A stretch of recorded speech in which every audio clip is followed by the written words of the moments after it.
Ay sa mga niya.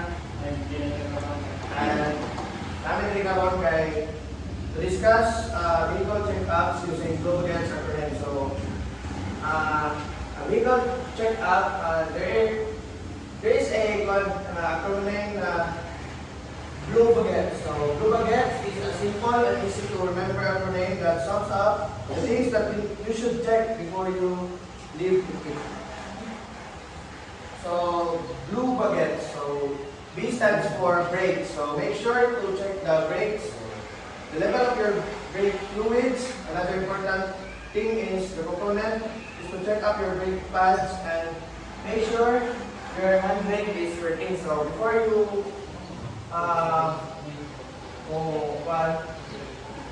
travel, if mo gamit ka og vehicle, you should check your brake first. Next is L stands for lights. The mechanic check whether your headlights and tail lights are functioning fully. Kailangan i-biyahe ka na mag-check ng dahil ng mga lights. For example, mga lights mo para dili pa hindi yung biyahe sa mga dili yung biyahe. Tapos ka na signal light na muliko ka naradyo na imong check up ta na yung gaya mo na imong lights kay yaw na kami. Also, the third is oil. Check your engine oil weekly when the car is warm and level brown. Also, look out for oil leaks before and after you ride. So, if it is sa sakinan nito ka ng oil, para ito ang andar sa sakinan is ma-maintain ang yung kabagan na good condition. So next, Blue-Buckets is W. So W stands for water. So yung mga sakyanan, dapat siya yung maintenance ng water. So always check the daytime if there is enough water. So kasi sa help siya para makinan hindi kayo overheat. So store emergency water in your car. And make sure your windshield washer fluid is secure and Next, B stands for battery. Make sure to conduct a battery health check regularly. Adopt good battery health habits. Kailangan na ayaw mo guys, kailangan na i-check namin yung battery kay kaligat, ikalubat, digib, ang sakyanan, digib yung dagan ng bulay battery. This part is A stands for air.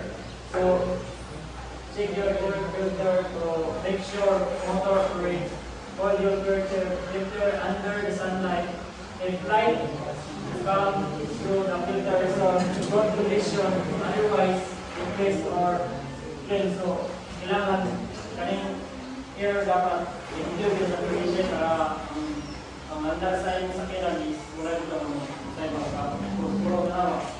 So next is Blue-Buckets. Next is J stand for gas. So motor vehicle, the equipment sa black and white ng gas. So make sure that you check your fuel gauge if fuel enough fuel sa imong travel na lugar. E stands for engine. Check the vehicle's fluids. Fluids are one of the most efficient indicators of the condition of an engine. Look for leaks.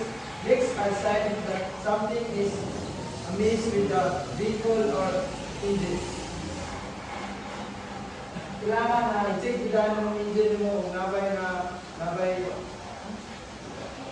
buba o wala. Ayaw kung next is A stands for tire. Check your tire pressure from time to time. Inspect your tires for any damage or condition that would warrant their replacement. So, need isa check na kung lagay mo ng sirta o na kay ride ng laki o lang. I-check ka ng ligid para hindi mo problema.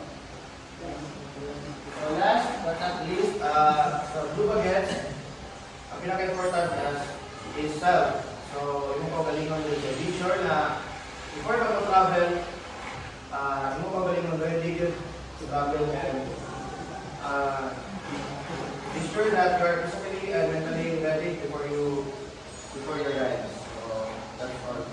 Thank you, guys. Tama.